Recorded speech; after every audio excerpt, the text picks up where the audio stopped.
Hello and how's it going, everybody? It is Skullzi here with episode 15 of Gaming Insight with my awesome friends and co-hosts KingFanMan and Joey Caps as always. How are you guys doing? Great. I am great, man. Good to see you again, or good to hear you again anyway. Yeah. I can picture you in my mind. I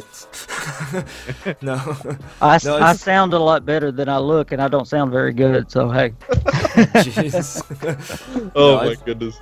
It's awesome to be here. No drama, Bethesda drama, Fallout 76 drama really to talk about today, so that's cool. Instead, we're going to be talking about good things. We're going to talk about the hype for the next generation of consoles and gaming technology, because there's been a lot of talk about it going on, and that's even ramping up even more with these patents that people are talking about. This backwards compatible PS5 patent, the controller patent that I found, and then there's even more controller patents found back in November of 2018 for the PS5, which is weird that there's more stuff for the PS5 than the Xbox right now, at least in terms of leaks. Maybe that's on purpose. Close. It's getting close, isn't it? It is. It is getting close.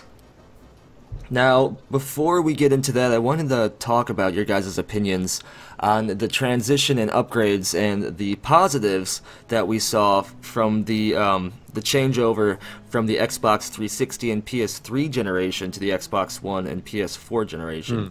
Were you guys impressed with that, and what were your thoughts on that situation? Whoever wants to start first. King, do you want to go first?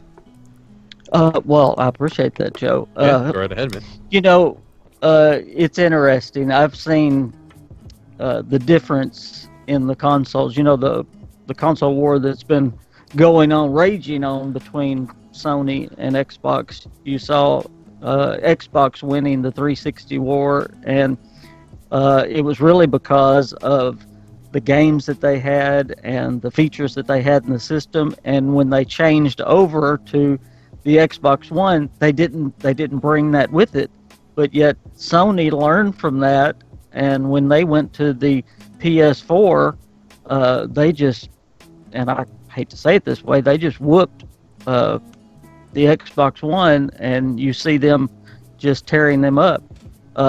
What's going to be in this next transition, and I think that's what you're going to ask, is Xbox going to learn from what they did wrong this last time?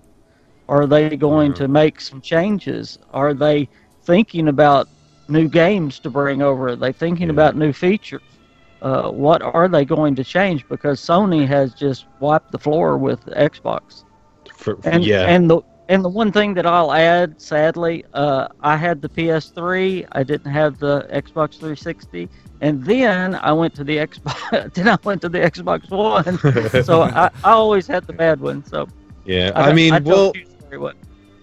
the thing is with that per se, look at the price points when both consoles were launched. I believe the PS3 was more expensive than the Xbox than the 360, and then if you look at the Xbox One and the PS4, it flipped.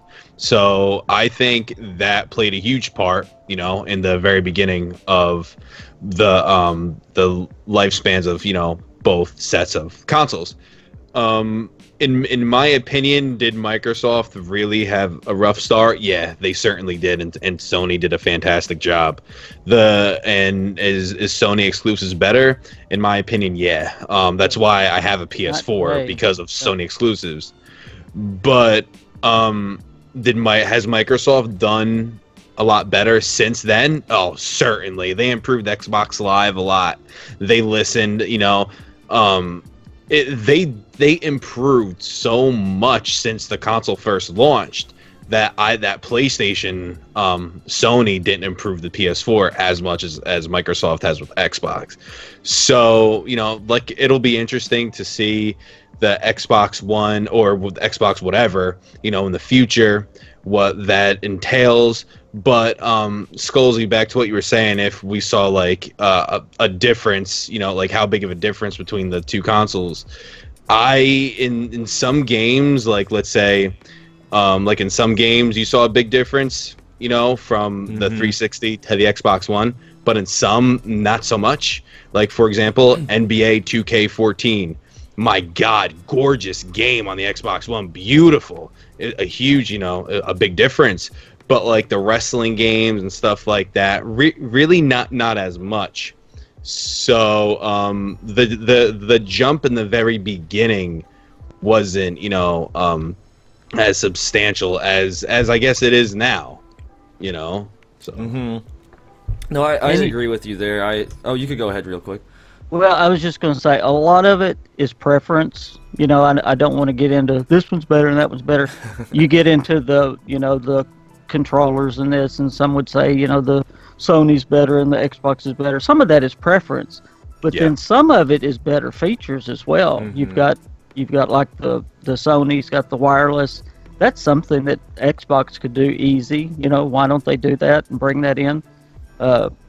Why don't they learn from that and bring that into the next Xbox whatever? That could be a step in the future. Wireless what, King? The controllers like Sony has. Sony's had it since the PS3 and well, Xbox One's wireless. The controllers? Yeah. Do the new ones have the wireless? Yeah, I think 360 is wireless as well. Yeah, they're all wireless. Yeah, they've been wireless for a while, but they still sell the wired ones. They're just cheaper. Yeah, you could definitely. Oh, that's why. See, I've got the cheap ones. Yeah, there you go. Well, some people prefer it too. I prefer wired mouses rather than wireless mouses. I've never had a good experience with the wireless mouse. Well, and I'm not talking about the wire. I'm talking about the ones that need batteries, and the rechargeable ones is actually what I'm talking about. The Sony one's actually recharged. Gotcha. Oh, yes. Gotcha. Yeah. So okay, now we're on the same page here. Yes. So, but in that regard, King, the issue that I had with Sony, like, great idea. It was good. It still is good. The issue with that though is the battery life isn't that long. It was horrible. I find even now I find myself always charging it, which it's okay. It's not that big of a deal. That's a good point. I never thought about that. The Microsoft controllers always lasted longer. Yeah, I bought chargeable batteries. They run through batteries too, though. If you buy the rechargeable batteries, if you don't, you will be buying batteries later, right? I recently had a new, got a controller for Christmas, Xbox One, and my AA batteries and that lasted, I want to say 2 to 3 weeks, maybe even a month. Really? So it lasted a long time for me. Golly. I can't honestly say that I gamed like a lot. Maybe I put in like 30 hours or so, 40 hours of just gaming all in all into my Xbox during that time. See, we used it every day. We use the system every day for like Netflix and that way. And I mean, we're talking 3 and 4 days and they're done. Yeah. With the PS4, it's within hours. For me, it's like 2 or 3 hours, and then I gotta charge it up. Yeah. Like that was the issue. But I agree with you 100%. I think that would be a great feature for Microsoft to do that as well. That'd be fantastic. So you don't have to constantly go out and, let's say, buy a charge pack, buy rechargeable batteries, buy, the AA batteries. You don't have to do that with Sony. So I agree with you 100% that would be a fantastic way for Microsoft to go. And maybe they are. Who knows? It should go that way because it's just USB technology. It's all it is a USB, because it's like anything else, like a phone. You could plug that into the computer and charge it. So I don't understand why that just can't come with the Xbox One already when it's supposed to be Windows anyway. I'm sure they would have to go that direction. It would make sense. Maybe they have a deal with Duracell. Who knows? They got some shady back alley deal with Duracell. And hey, you mentioned it, better battery life. That should be something in the next generation that should be better as well. Yeah, yeah. Let's hope. No, definitely. For both of them. I mean, both of them are terrible battery life. Yeah. To be honest, I was kind of expecting more from the jump from 360 to Xbox One generation. The graphics were definitely good, and the games ran a bit better, but there wasn't any major changes to me. It didn't seem like anything changed. It just seems like things got more refined. It felt more like I was at the end of a longer version of the 360 generation, rather than the next step up from that generation, if that makes sense. Yeah.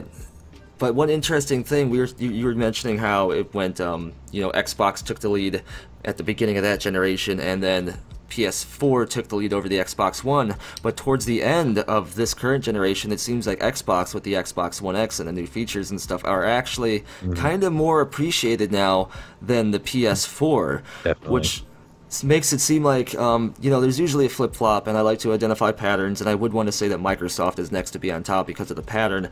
However, this generation is unique because at the beginning, Microsoft learned a hard lesson, which they apparently learned from, and I bet you they have even more they learned from that they're going to carry over to the next generation, which would make you think they have an edge already over Sony. However, Sony's in the same boat. They were winning at the beginning, but now they're kind of at the end, so I bet they're learning some stuff as well. So it seems like both Sony and Microsoft have some hard lessons from this generation, so I wonder if they're going to kind of be on even footing when it comes to the launch of the PS5 and the Xbox, whatever. Maybe we'll finally see two amazing consoles. Yeah, I mean, I honestly feel like, in my opinion, they need to handle that price point better. I think if it's $400 for each, perfect. $400 I feel is the sweet spot. If you go anything higher, because look at the Xbox One X, for instance, the sales were good, but they weren't great. It was just an expensive console, $500. That's a lot of money. And granted, if you have your older Xbox One, let's say the Xbox One S, you could trade it in maybe up to $200, but then, it's a $300 console. Now, I know, didn't they came out with Microsoft, they came out with a version where you don't put the disc in, right? You just download the games digitally. Like, isn't that a thing, or am I just did I dream of it? So. I wish I would know that, but I think you're right. Well, let's say let's just say they did you that. Can still do both, but yeah, well, let's say they did that, and then I love the physical copies. I hope it never gets to this. Maybe. But they could even bring down the price point even further by just doing downloads from the store. So if you think about it, the $400 console could come down $50, $100, because you don't have to, you know what I mean? But I think the sweet spot is $400, and like I said, I love my physical copies. I still buy them, so. I'm not saying do away with that. I'm just saying it could be a possibility that they could be looking towards that in the future. Also, what do you guys think about upgrading consoles? Like buying console upgrades, like you could with the PC. Like, do you think that that'll be a thing? I wish they would get back to that. They did that back in the day. Go back, of course, I'm old. Go back to the Sega days. They upgraded the old Sega system 3 times. The Sega CD was a pretty cool one. Well, they went from Sega, what was it? That's really cool. I never knew that. Yeah, so 16-bit the Sega 16 to the 32-bit, and then the Sega CD. We called it the Frankenstein by the time it was it was done. This big box. Yeah, you had this wad of stuff that you had plugged into it, but you felt like they were working with you. Instead of going out and buying a brand new system, you could go out and add to your system and have all these new games, awesome. plus play your old games. I loved it. The games are cool, too. The games are, like, ahead of their time, actually. Absolutely. There's a game, I think it was called Tunnel Rats, that I spent hours on. I don't know if you played that one, but you have to control, like, the ship as it's going through these really quick, tight tunnels, and then eventually you're, like, on a space station by the end of the game. It was just a super good game. And then they had, your standard Sonics and everything. But no, the Sega CD, I think, is, like, something that isn't quite talked about enough. It's way ahead of its time. That's the one system I wish that I still had, but it got thrown out somewhere or sold at a cardboard sale or something. Oh man. But yes, I wish they would go back to that, where your old system wasn't just thrown out and going on to the next one. I think that would be a great thing. I think things are naturally going to head that direction, because eventually, I mean, what are they just going to do? Just build another console that has a better graphics card? It seems like if they can keep most of the stuff as is and just lengthen the lifetime of the console generation by allowing you to do these upgrades, you can maybe even send it into Sony or send your Xbox to Microsoft to upgrade it, so you don't have to actually take the case apart and do anything technical. That way you can do it all. They can do it all for you, and it's on the fly routine. You get your Xbox back in a couple weeks. And like I said, it would extend the console generation, and Microsoft and Sony could probably save money on R&D and on having to manufacture another console as quickly as they can, and that would also make the next leap in console technology even greater. And I think that would positively affect PCs as well in the long run. The only thought is, would they do that? It's a money thing. You know, they probably make more money making new consoles. That's true. But the interesting thing with consoles is, usually if you take all the components out of the console at the time of launch and break it down into PC components, a lot of the times it costs more than the actual console. But that's because Sony and Microsoft will make deals with these these chipset companies like Nvidia or Radeon or whatever, Intel and AMD. That way they can be like, hey, your technology could be associated with this launch of this current generation if you can sell it to us for a cheaper price, stuff like that. But back to what we were talking about before, what if Sony and Microsoft both made an awesome console, and they're both $400, and everything was pretty much even? How do you think that would affect the state of gaming if there was a whole console generation for at least the first half of it? There wasn't much of an edge or competition. It seemed like there's a balance. It sounds nice, right? But I mean, is it like both consoles at the same price? Yeah, at the same price. Sounds crazy, I know. I don't want to beat a dead horse. Microsoft has to get some more games. I mean, they have to. Yeah, agreed. 1,000,000%. Yes. A million percent. Like that might be happening. We got Fable 4 as a launch title for the Xbox whatever, and it's obviously going to be an exclusive because that's how Fable usually rolls, at least for the first while. I mean, Microsoft is gearing some stuff up. They have all these new studios. Who's to say they're not going to ask wow, I can't believe I'm drawing a blank here. Obsidian to make like an Xbox exclusive or something. Xbox exclusive RPG, who knows? Yeah, who knows? You know what I mean. We can start naming exclusives on Sony. I mean, blockbuster exclusives. And oh my God, yes. You know, God of War, The Last of Us, Uncharted. I mean, you just huge titles. And Spider-Man.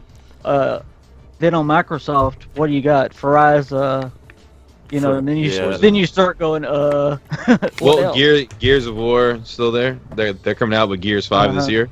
Yeah. So I love Gears. I think they did a great job with Gears 4. I want to play it again. But my point is, you really start having to think. You're grasping at straws at that. Yeah, I agree. Exactly. Yeah. Even with like PS4, MLB The Show, that's PS4 exclusive. The best sports game out there as far as realism, as far the gameplay, like it just everything. So even that, a sports game, it's huge. Like it's insane with that's like I said, that's why I bought the PS4, because of just for the exclusives alone. It's insane. Like you said, King, with Microsoft, they have to come up with better exclusives. I don't know how. But a wizard. They need to.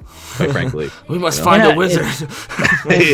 Those are huge because I'm telling you. I mean, as much as I love Bethesda, I still loved like The Last of Us and Uncharted. I mean, some of those games are wonderful. Well, even look at Days Gone. That's a new post-apocalyptic game that's coming out for the PS4.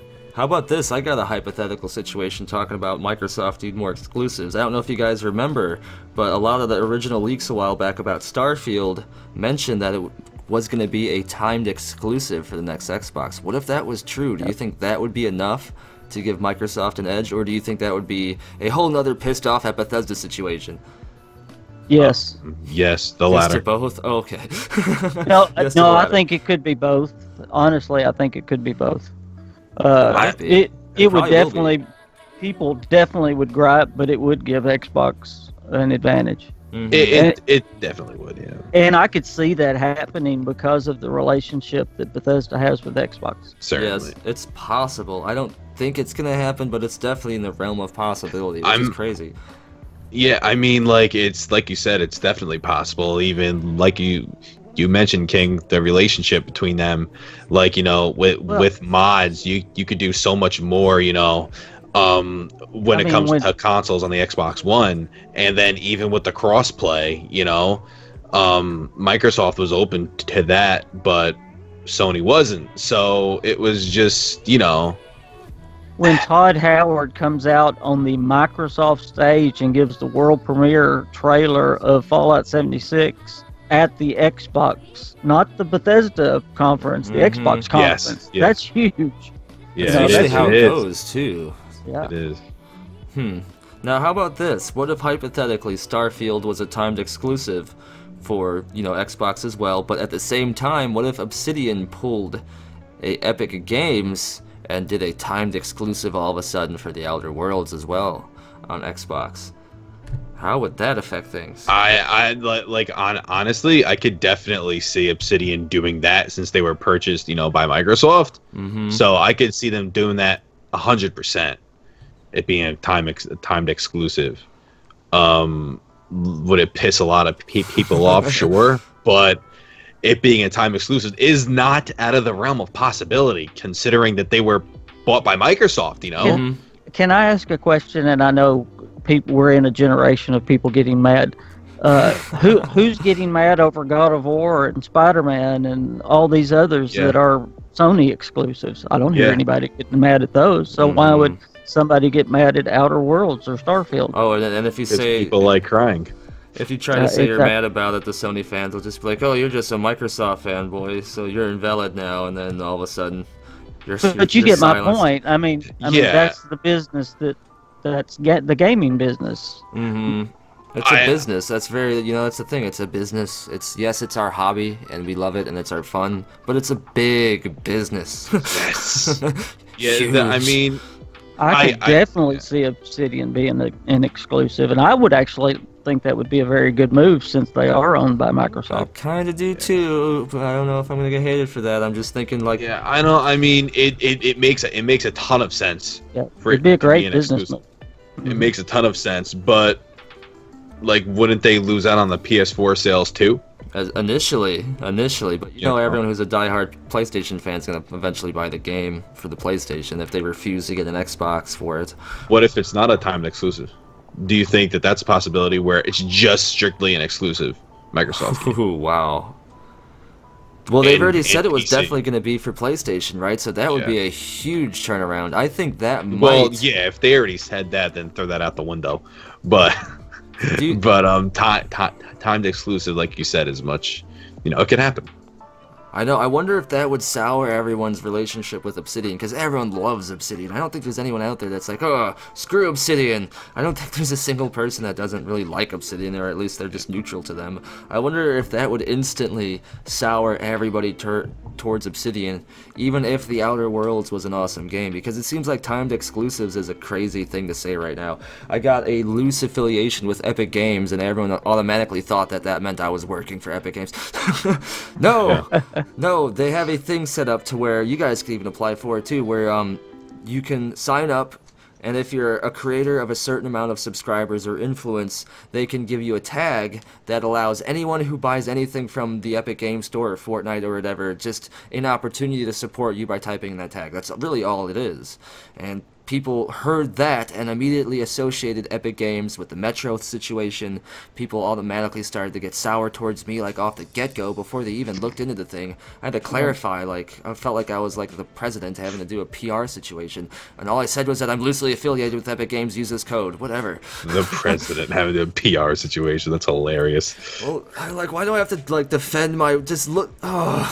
Yeah, I know, that's ridiculous. You know, if you back up just a little bit, talking about Bethesda, they literally are, almost every one of their games is timed exclusive to Xbox. If you think about it, Xbox gets everything first. The DLCs first, they get everything first. That's a good point. That is true. Games. Yeah, that's a very good point. And then I heard, well, we all know that there's issues with mods on the PlayStation for Bethesda games. I heard that's because that their infrastructure is different in terms of like their hardware, their programming, and their software, so it can't just translate all of the mods as easily to work for the game. It doesn't make sense because some people are like, "Oh, it's the same game," though. I think it's the relationship that Sony has with them.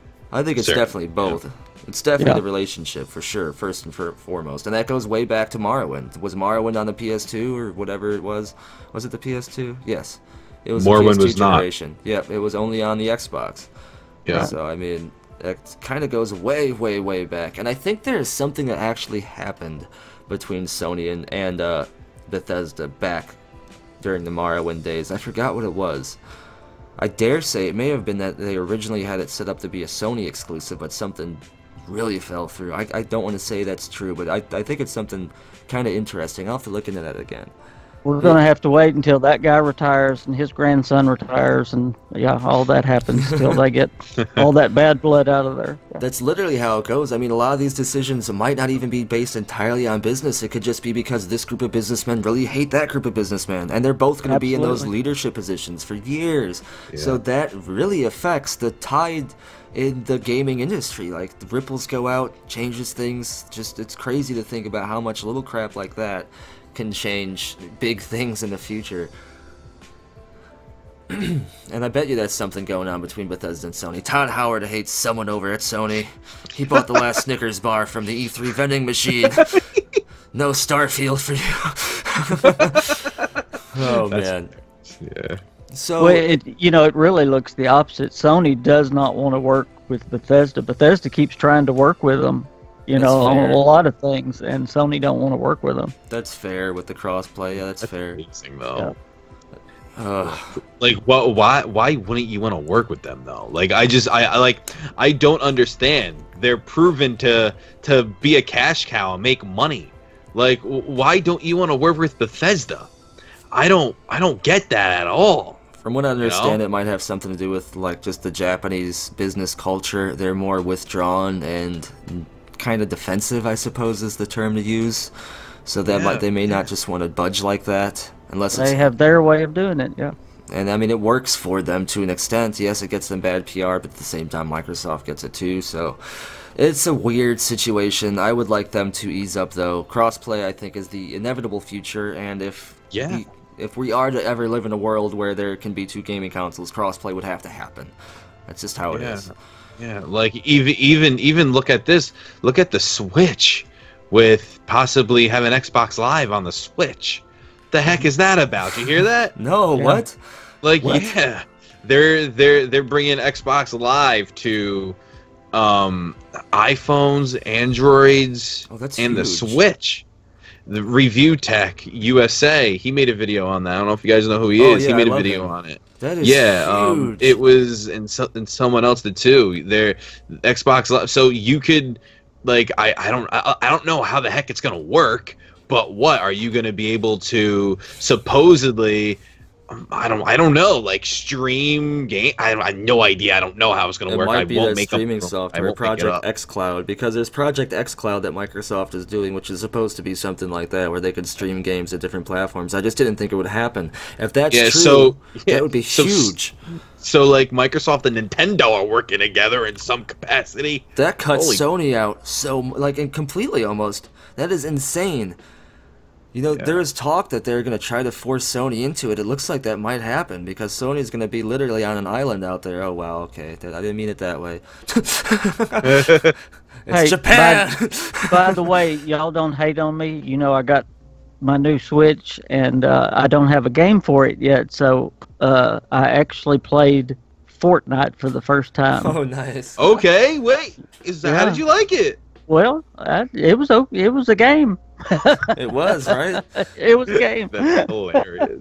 Apex Legends is much better. I love Apex Legends.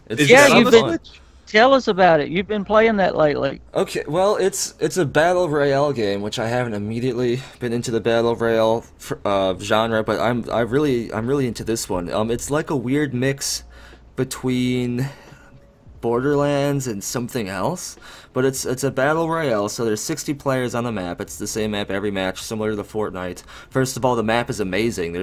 It doesn't look huge, but once you're down there running around, it just seems so huge.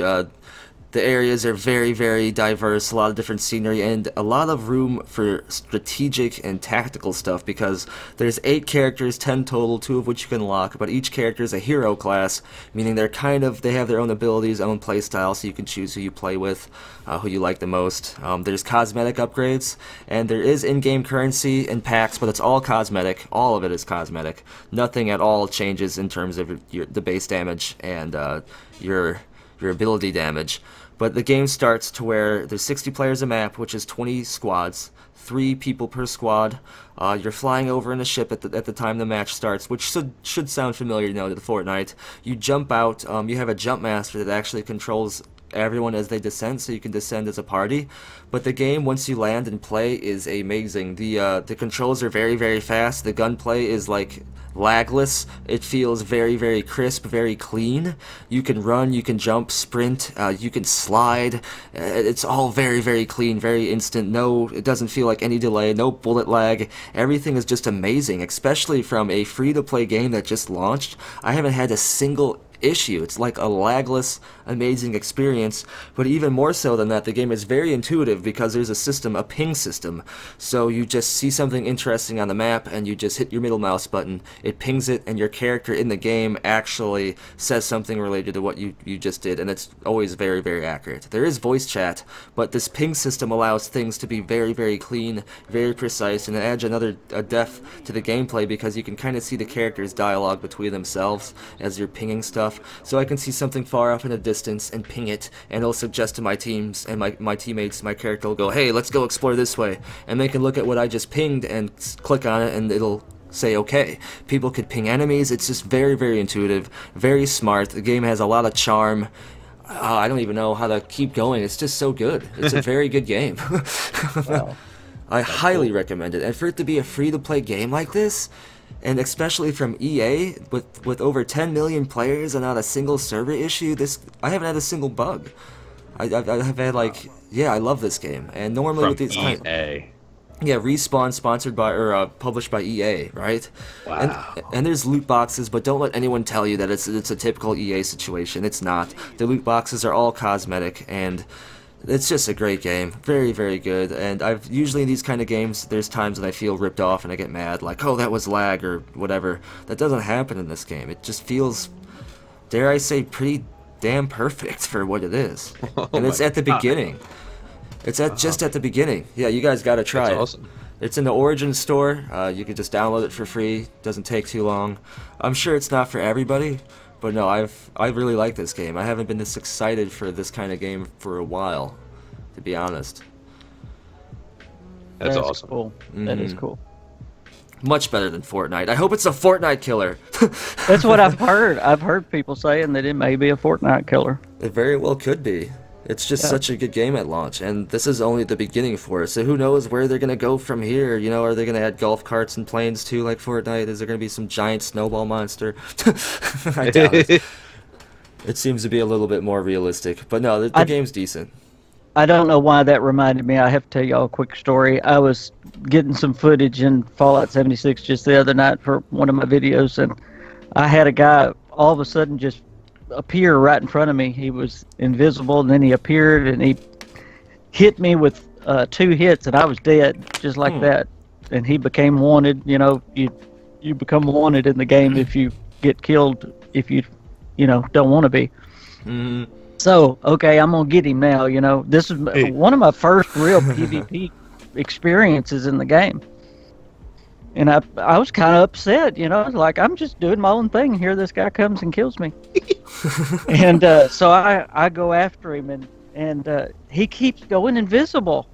I'm sneaking up on him. He'll go invisible, and then I'm looking around for him, and he'll appear and he'll holler right in my face and hit me with 1 hit, and I'm dead. Just boom. Whoa! And, You had to be he a hacker. does that he does that like 3 times, and finally I figure out how to kill him, and then I go to pacifist mode real quick and run off like a chicken, and then he sends me a message and he says, "King, I love your stuff." He was one of my subscribers. Oh my gosh.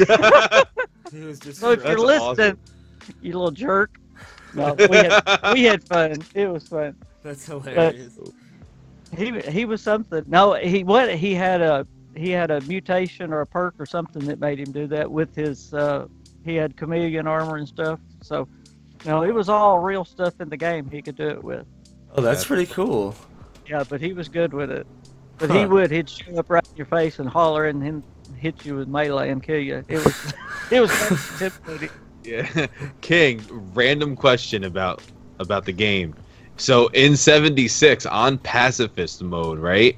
can somebody attack you still? Yeah, right? They could or no? Yes. Okay. What's the point of pacifist mode then? They'll become wanted if they do. Pacifist mode means your bullets will not do any damage. When you're in pacifist mode, your bullets will not do any damage. Interesting. I just see the point. That's interesting. Okay, well, the point is that means you're not wanting to engage in PvP, but somebody can still, if they keep on and on and on, they can still murder you and become wanted. Okay. Yeah. I think it was a balance thing. People were mad that they couldn't just kill other people, I think. Yeah. But for the most part, when you're in pacifist mode, you're not going to be involved in PvP. Yeah, it's not like GTA Online where you become a ghost. Because see, if you're not in pacifist mode and you shoot somebody, that means you're asking them to engage in PvP. Well, when you're in pacifist mode and your bullet accidentally hits somebody, it doesn't engage that. Okay. Oh, okay. All right. So like, you're not like wanted. You're not wanted, nor are you saying, "Hey, come fight me." Either. Okay. All right. Cool. Okay. All right. Yeah, thank you for explaining that. Appreciate it. Yes. That's a good way of doing things, because I mean, there's people out there that are like, oh, this isn't fully realistic if I just can't kill the guy out there, you know. Which no, you can always be killed. That's fair. I think that's a little realistic. That's good. I think that's a good way to balance it. Absolutely. Yeah, you need that danger there. Mm-hmm. And plus, it adds to the game, like you said. You're just doing your own thing, not paying any attention, and then all of a sudden. and I should have been paying attention. Yeah, I was just doing my filming instead of paying attention. That's funny. Oh wow, I didn't even think about that. Like back when I would collect Skyrim footage, if I had to like watch my back. It's like, oh no, I'm recording this time lapse. Oh, I've been here for 10 minutes and someone noticed me and shot me with an arrow. There goes my time lapse. That'd be pretty interesting. Are there stealth boys in the game that you could use to go invisible? Yes, there are. How long are you invisible for? It's about like it was in Fallout 4. It's almost the same thing. Oh, that's cool. They work almost the same way, and he may have been using some of them too. Yeah, maybe a combination of everything. Yeah. He saved it all just to troll you. he was good at it, and he had one of those big masks on, those huge ones, you know, like the big bear head in Fallout 4, you know, that you found at under the school. Oh yeah. Yeah. He had one of those on, so it was real intimidating. Holy crap. Oh man, that'd be scary. It's like a Bigfoot appears in front of you with a bear mask, screams and hits you with a club, and that's the last thing you see alive. Yeah, he'd get up right in your face. I mean, he'd just appear right in your face and yell. Oh man. Can you imagine that's the way you die in real life? You're just walking along and then bing, bah, bam. Oh my god. It's the last thing you see. There's no explanation, nothing, no processing time. Just no way.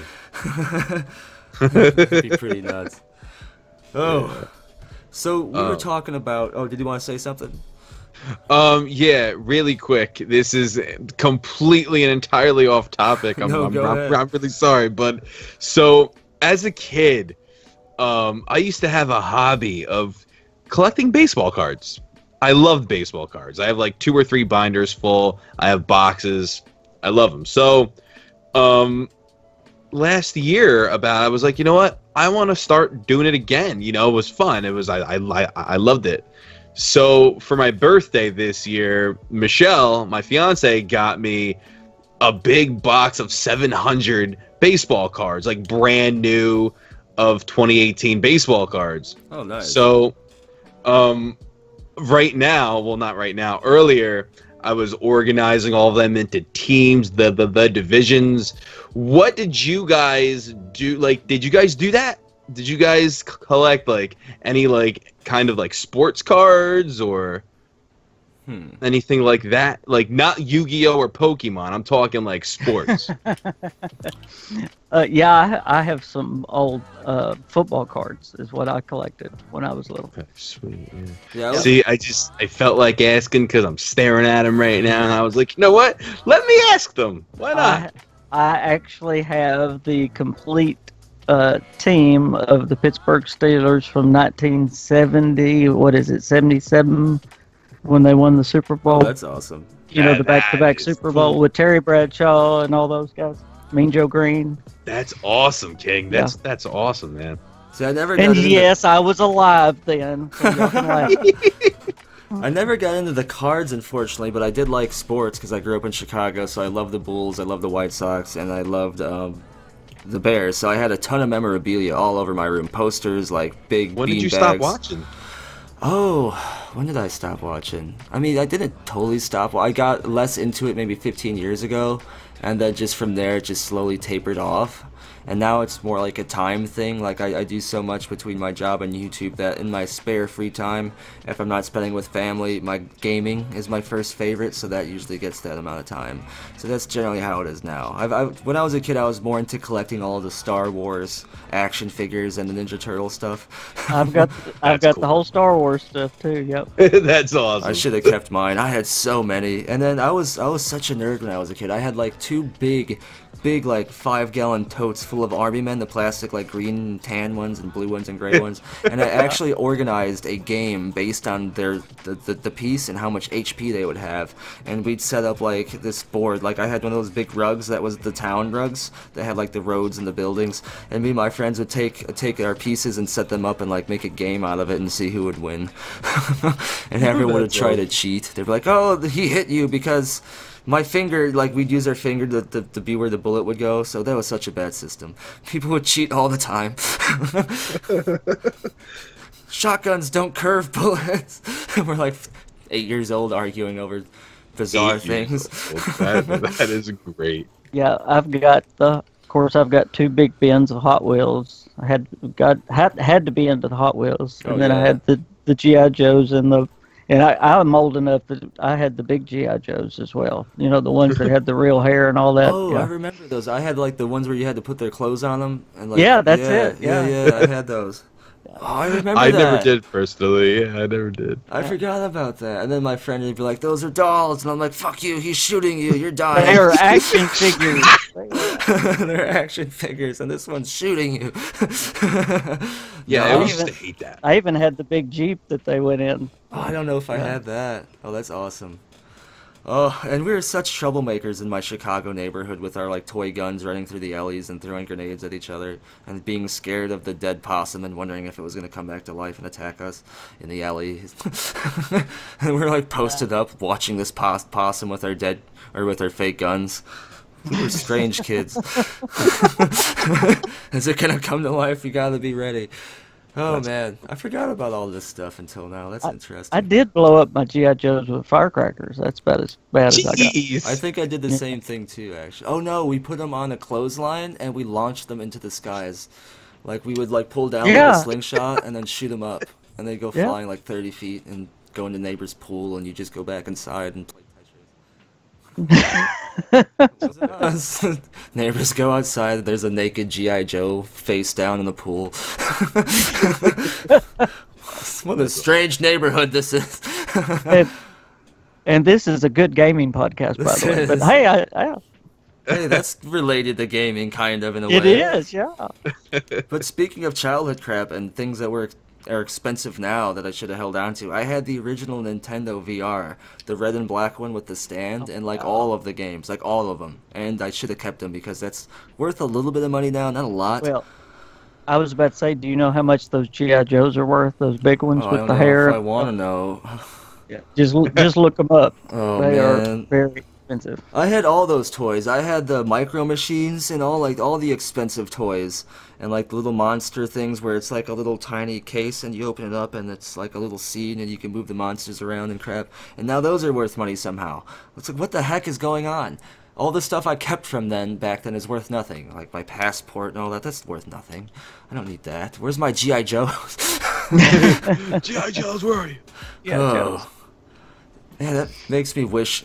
See, and that just talking back about gaming, that's even gaming back then. Even though the online gaming community wasn't as huge, just gamers in general seem to be more friendly and more apt to want to just talk about their interests, even if they disagreed about what games they initially liked. Now, it's just such a pissing contest, excuse my language, but everyone has to be right and everyone has to be wrong. There's no... It was, I know. There's no like, oh, I don't like that, but I like this. There's none of that. It's just, oh, you like something I don't. Immediately draw my sword, and dramatic music plays. Like, come on. Exactly. Like when I was a kid in school, and if somebody had the common interest of playing, let's say, the video games and stuff, it was great. It was fantastic. We would talk about games, just like what you were saying. But like you said, now it's totally different. It's like we're all against each other. Why? And oh, go ahead. I'm sorry. Back then, the first console war, and I do that with air quotes, was Intellivision and Atari, and it wasn't really a console war. I mean, I guess it was in the business world, but we all would play with. We'd go over to the buddy's house and play Atari, and then they'd come over to my house and play on television, and we just enjoyed it. And we'd talk about, oh, mine's better, but it was all friendly, and it wasn't a hateful thing like it is today. And I remember being in school, like, I wasn't a very outgoing, like, talkative person. I was a little shy. But that when you'd find out that the other people had gaming interests, no matter who they were immediately on the outside, that would immediately make you guys, like, click together. And from that point forward, for the rest of the semester, school year, whatever, that would be someone you'd sit with because of gaming. Only because of gaming. And you'd connect. And not to be all 2019, PC or anything, but I'm thinking back to, like, my middle school days, and the friends I had, our group of 7 people. It was me, another white, really fat, overweight kid, 2 black guys, a lesbian girl that was Asian, and someone that had some type of physical issue. I don't know exactly what it was. I don't want to start listing things, but they're an amazing person, and we all became close friends just because of gaming, and we were all from such different demographics. And we never really even cared or even mentioned that. We talked about gaming, and then from that we got to know who we were actually on the inside. And some of us still talk over, over Twitter or whatever the heck. So it's just amazing how much gaming can bring you together despite the differences that otherwise you may not have immediately approached that person just because of whatever reason, social norms, crap like that. Gaming can build bridges, and now it seems like it's burning them, which is just ridiculous. It's a shame. And a lot of people, like, I don't want to be like, oh, old man time, but a lot of, like, the newer generations who are joining the gaming community don't know that's how it was. And I guess maybe they just think this is how it is, and to be a gamer you gotta be this way. No, you don't. You don't have to be that way. In anything, really, even sports. And I think we talked about it a little bit a couple of podcasts ago. It can still bring people together today. Oh, it does. From all over the world. That's what's so amazing about gaming. It does. It just seems now with social media, it's a little rough. Like it's not as. It got worse. Which is sad because social media can bring so many people together. Yeah, and y'all know this, and I haven't talked about it at all, but I actually got a death threat last week. But because of a video I made about Fallout, how crazy. It makes you wonder how warped people's brains are, and like it makes you feel sorry for them because they're absent from such a actual positive, nice, happy place. Because the world is what you perceive it as. I don't believe there's like one perception or one reality per se. It's all based upon what you are feeling inside, and then that projects outwards, and then that's you perceive the world through this filter of anger and hate and depression. How are you ever going to be happy? That person has to be miserable.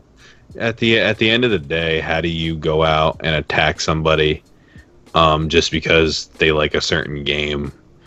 How much time do you have on your hands to go out and say that you should die? That I don't want you alive. That get off the face of the earth. Oh man, like I'm biting my tongue right now. I say this? This is the absolute truth. I don't wish anything bad on that person that said that. Of course not. Not a bit. And I hope he finds happiness and doesn't ever do that to anybody else. That's happened sometimes. I'm not talking about death threat comments, but I've gotten some really crappy comments, and I'll respond and I'll be like, look, whatever you're going through, that really, really sucks. I hope you get through it. If you need anything, let me know. And then a lot of the time, they will reply back and be like, you know what, it's having a bad day. Thanks for replying. Yeah. I like your content. Yeah. And then it's like I've done that a few times too, man. Like on that order. it's like they just needed someone to reach out to them. Exactly. Yeah, like I was, like if they'll insult me, all I'll say is, all right, thanks for the view. I appreciate it. Have a nice day. And then they're like, they tone it back. It's quite funny. I just honestly, certain people just have a warped mind, and I don't, because you have to hit enter before you, anything else. So that person had to type that vile, putrid message out and then hit enter. And y'all saw it. It was like a page long. Oh, wow. It wasn't a short. It wasn't a short one. It's like, if you want to, I don't know. I'm biting my tongue right now because, King, you're important to me, and that pissed me off very much. So that people put that much time into hate. Yeah, it doesn't make any sense. Well, I didn't mean to bring up bad stuff. It's okay. It makes my blood. I screamed about it with Michelle the other day, so it's okay. Yeah. I don't even know. And then I like to wonder with how this trolling culture is, if they're even serious, but either way, if they're serious or they're not, what the hell is wrong with you? The problem is, Skullzi, there are people that are serious. We just had that shooting not too long ago at that gaming competition. So you have to take house. Yeah, you have to take people serious. And then, like you said, the amount of time he put into that thing, he typed a whole essay. And then I had my situation where someone found out a way to fake a Bethesda email. Like, these people are taking so much time and energy into doing... To hurt you personally. Yeah. And why? Why? Like, I'm not going to stop doing what I'm doing, first of all. And second of all, like, is that really the kind of energy you want to not only put into the world, put into the gaming community? It just makes me wonder, what is doing that? What is causing these people to be that way? And is there any way to help them before they ruin their lives? Because that can get you into some deep shit. I had a kid in high school that in one of my classes that I was in. Can I talk? Blah, blah, blah, blah, blah, blah, blah, blah. I knew a kid in high school in one of my classes. We had to do a thing where we emailed the president, and he was just joking around and trolling and said something stupid like he was gonna find the president or something. And Secret Service came and they interviewed that kid. Like, you can get into trouble for saying stupid shit online. You need to think, just because you send the words away into internet land and you walk away from your computer and eat a Hot Pocket and you're engrossed in Rick and Morty 5 minutes later, doesn't mean that doesn't exist anymore. That means it's there, and in fact, it exists more so than it would if you just spoke it out loud to one person, because now everyone can see this thing permanentized on the internet, as opposed to your words that you spoke are now gone. So you gotta be even more careful about that. I might scream a little bit. I'm sorry if I do, but I might scream a little bit. With a lot of these people with these hate messages or hate comments on YouTube channels or on Twitter or whatever.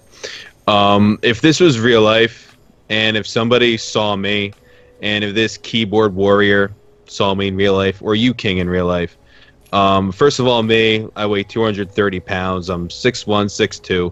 You wouldn't have the, excuse my French, the nuts to say that to my face. You wouldn't.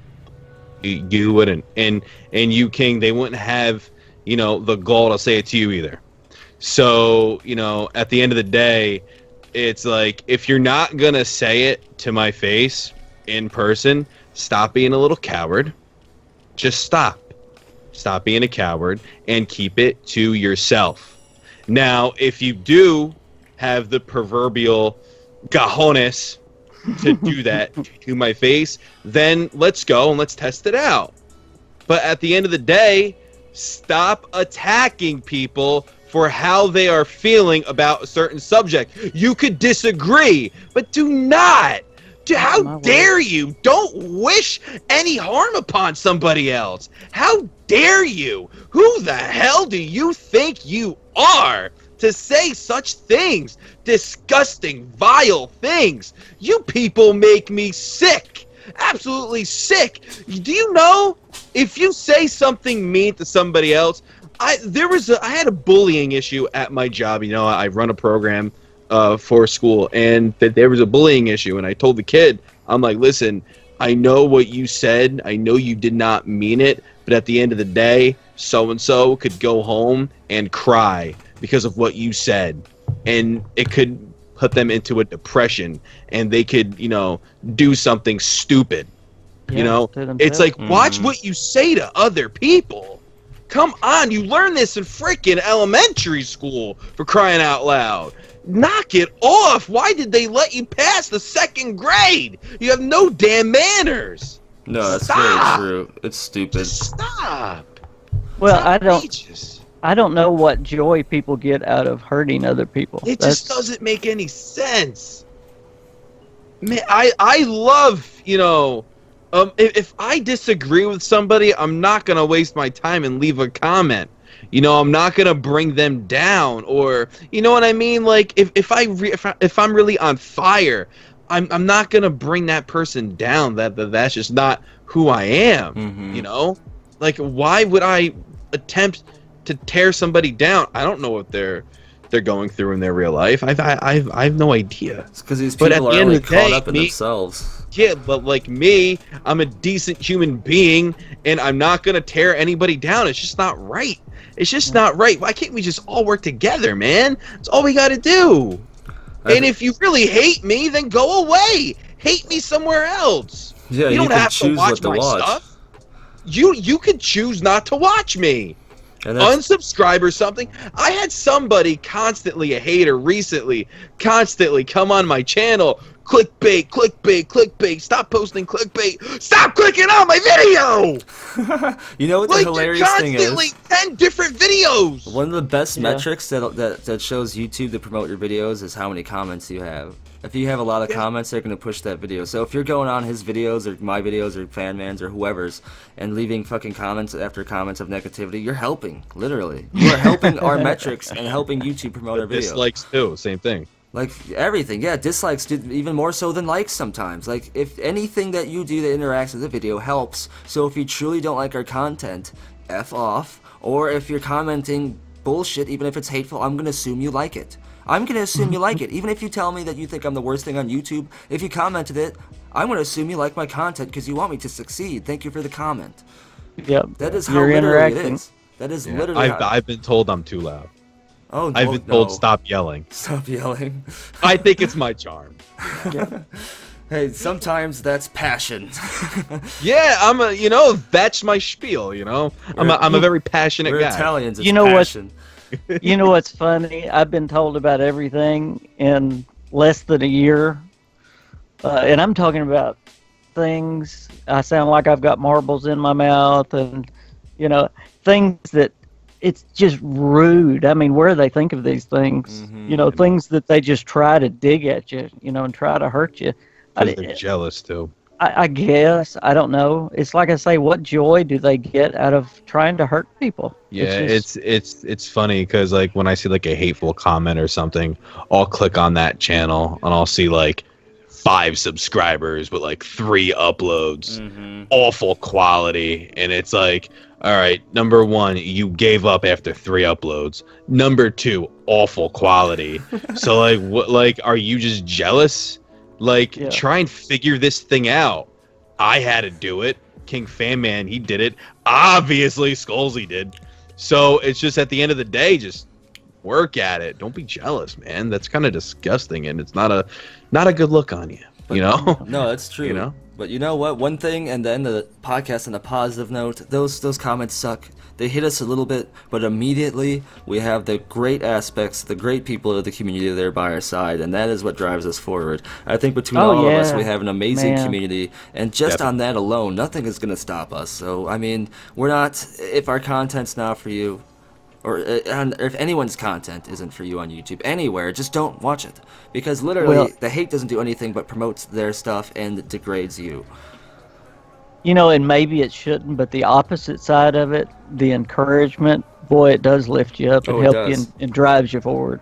It does. It does. Even during the worst times, the community can just pull you from that. Yeah, and I remember Joe had somebody comment on his one time that, well, you have low self-esteem if you need that. And I was like, no, everybody needs that. Everybody needs encouragement. That's why you have good feelings when you hear it, because we're programmed to receive. You know what I mean? That's right, absolutely. That comment was so stupid because I made a whole podcast episode about people leaving hate comments because it was happening a lot with my cyberpunk stuff. So I got a little irritated. I was like, okay, I'm gonna make a video on it. And they made that comment that I had a low, the self-esteem. So it's like, you know what, screw off, go away. Yeah, you can't. Negativity has no purpose, and we're not going to focus on it. Well, my point was, I appreciate every positive comment more than definitely. We all do, and we appreciate you guys joining us for another episode. We're gonna tie this one up because I'm streaming Apex Legends of all things in 5 minutes. I'm excited. But you guys need to leave us comments. Leave us comments down there so we can respond. And next episode, we'll probably have, towards the end, like 5 to 10 minutes of just responding to comments. We'll go back a couple episodes, too, for those that we missed if you left some that you wanted us to respond to. Super excited to be here with you guys. I'm glad we're doing this weekly again. Thanks again, Skullzi. Appreciate you having me. You guys are awesome. And as always, thank you for watching. Be sure to tune in next time when you've tuned in next time and I thought of something better to say. Bye.